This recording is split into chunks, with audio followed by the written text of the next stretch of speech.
안녕하세요. 디어타임 한나라 원장입니다. 늘 지속적으로 보내주시는 응원과 성원에 감사 말씀을 드리고자 영상을 촬영합니다.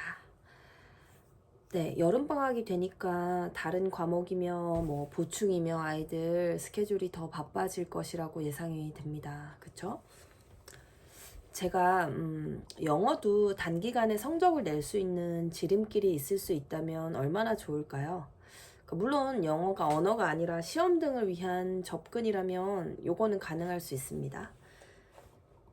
우리 삶이 사실은 어쩌면 다 그렇겠지만 영어는 특히나 매트 효과가 철저히 적용되는 분야입니다. 매트 효과라고 한다면 소위 우리가 말하는 부익부 빈익빈 현상을 얘기를 하는데요. 그러니까 즉 승자 독식 현상을 얘기를 합니다. 그래서 이것을 영어에 적용을 한다면 많이 하면 잘하고 많이 하지 않으면 결국 잘하지 못하는 것이라고 이해를 할 수 있는데, 결국 많이 듣고 영어를 많이 듣고 많이 읽은 아이들은 심리적인 장벽이 낮은 상태에서 영어를 결국 이제 자신의 꿈을 펼쳐나가는 과정에서 약점이 아니라 강점으로 만들 수 있는 것이죠. 영어를 과목으로 접근해서 시험풀이 스킬을 익히면 시험 점수는 나올 수 있어요. 네, 어느 정도 원하는 결과가 나올 수 있는데요. 하지만 우리 아이들이, 어머님이 생각하시는 우리 아이들이 배웠으면 하는, 가졌으면 하는 영어의 그런 실력으로서의 언어는, 그러니까 영어는 절대 이런 과정으로는 이루어지지 못합니다. 아이들마다 다르겠지만 적어도 4,000시간에서 9,000시간 정도의 임계량이 채워져야 그나마 실생활에서 제한이 없는 언어로서의 영어 사용이 가능하게 되거든요. 그러니까 그렇지 않고서 공부로서 영어를 접하게 되면 제가 감히 확신하건대 우리 부모 세대가 학습했던 영어에서 크게 벗어나지 못하는 결과를 아이들도 가지게 될 것입니다. 그러니까 이런 원칙을 생각해 본다면 사실 영어는 사교육 기관이 책임질 수 있는 과목은 아닐 수 있어요. 그러니까 수학을 예를 들면 아이들이 어떻게 함수를 배우는 과정에서 그 전 단계에 필요한 선행이 부족하면 그거에 대한 구멍을 좀 채워줄 수 있는 용도로서의, 목적으로서의 사교육을 활용할 수는 있죠. 그러니까 단계적으로 쌓여져 가는 거잖아요, 학습이라는 게. 영어는 그렇지 않거든요.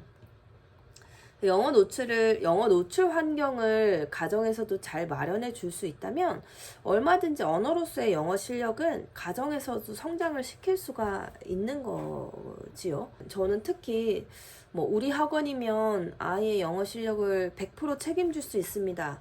이런 영어 학원은 특히 경계하고 신뢰하지 못합니다. 이는 저희 디어타임도 사실 마찬가지입니다.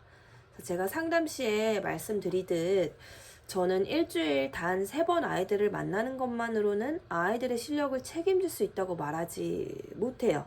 책임지지 못합니다. 사실 그럴 수 있다면 얼마나 좋을까요? 그쵸? 대신 저는 더욱더 제게 오는 시간만큼은 아이들이 책을 읽고 다 함께 이야기를 나누며 그 안에서 생각이 성장하는 시간을 가질 수 있도록 노력을 하는데요. 결국 영어를 수단으로 생각을 여는 수업이 디어타임의 모토인 거죠. 영어는 물론 그 이상의 성장을 항상 지향하는 것은 이제 학부모님들도 잘 아실 것이라 생각이 되고요. 다만 제가 비용을 받고 아이들의 시간을 책임지는 사람으로서 타 기관과 비교해서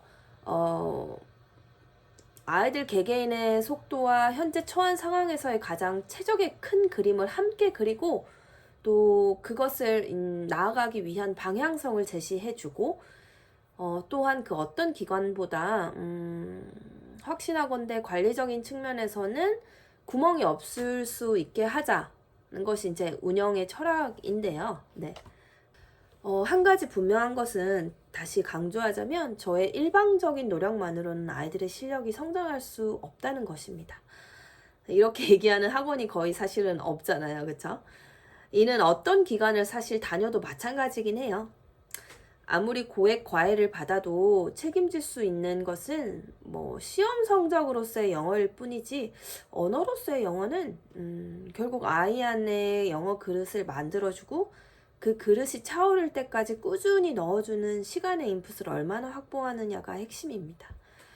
그래서 라즈키즈는 사실 제가 가정에서 그러한 영어 노출 환경을 좀 손쉽게 마련할 수 있도록 제가 추가적인 비용을 들여서 가정에 도움을 드리고자 하는 하나의 장치일 뿐입니다. 그래서 라즈키즈를 뭐 절대적으로 활용해야 된다, 라즈키즈만 좋아요 이런 것은 아니고요. 라즈키즈가 아니어도 얼마든지 괜찮습니다.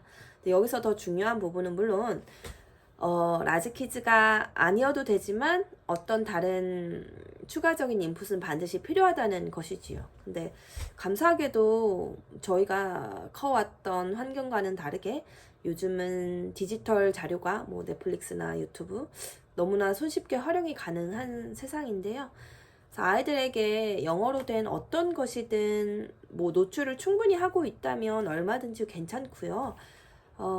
다만 디어타임에서의 학습이 영어 노출의 전부라면 분명 이것은 좀 경계를 해야 되고 개선의 여지가 필요한 부분이라는 점은 다시 한번 강조드리고 싶습니다. 모르겠어요. 저도 어린 아이가 있는 학부모로서 한창 뛰어놀아야 할 나이에 학습적으로 너무 부담을 주는 것이 아닌가 하는 마음이 들어서 좀 무거운 생각이 들기는 하는데 그렇게 접근하지는 않고 최소한 영어로만 본다면 사실 어떤 다른 과목에 비해서 자연스러운 노출만으로도, 그러니까 뭐 각 잡고 책상에 앉아서 책 펴고 연필 잡고 뭐 문제 풀고 그런 각 잡고 하는 학습이 아니고 자연스러운 노출 환경만으로도 그런 학습적인 것 이상의 효과가 날 수 있는 사실 유일한 분야라는 점을 마지막으로 말씀드리고요. 긴 이야기 들어주셔서 감사합니다.